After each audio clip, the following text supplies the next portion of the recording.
Hey, Cameron Brandt, Director of Research at EPFR Global, is now joining us to take some questions. Cameron, good to have you with us here. Thanks very much. Last time you were on the program, you were saying that flows into India-dedicated funds are still positive, while global emerging market funds, flows into GEM funds have turned negative. What's the latest picture? That remains the picture. I suppose the good news from where you sit is that dedicated India equity funds look like they will be the star of the EM country fund groups this week. Flows into those have held up nicely so far, which is not true not only for most other emerging markets fund groups, but for most equity groups as well. It's definitely been a week of keeping your powder dry.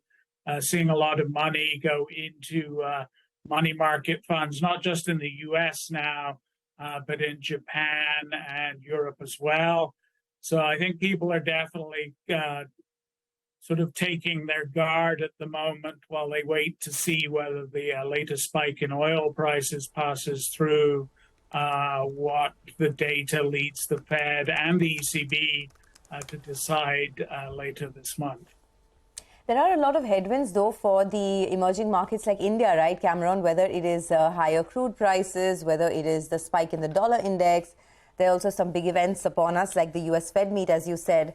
How do you see the flows situation pan out from here on? Up until now, of course, you said emerging markets were the preferred piece, but do you see that continue through the course of the calendar year? I think certainly we're going to end the year with emerging markets handily outgaining their developed markets peers in fund terms on the equity side. And my expectation is that the Fed is on hold through the rest of the year, and that U.S. data will continue to soften. So based on that, once the Fed stays on hold in September, I think there'll be renewed interest in the emerging market space. The question at the moment is whether that interest meaningfully broadens out beyond India and China, who really have dominated the flows, certainly since the middle of the second quarter. Cameron, hi, good morning. I remember, the last couple of times we've been speaking, you've been pointing out how India-dedicated funds are still bringing in the money, and plenty of it. Can you just explain what the trends are like for EM funds? Whether they're still drawing in as much of the inflow, and specifically India-dedicated funds. What are the numbers saying now?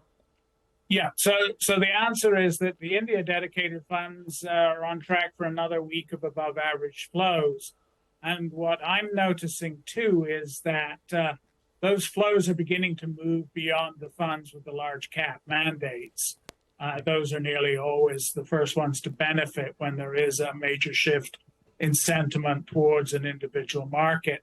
But we've been seeing pretty steady flows on a weekly basis into dedicated India funds with a mid-cap mandate. And in just the past couple of weeks, we've seen an uptick in flows to dedicated India funds with small-cap mandates. Now, the flows there are very noisy day to day, but the overall trend is definitely beginning to turn up.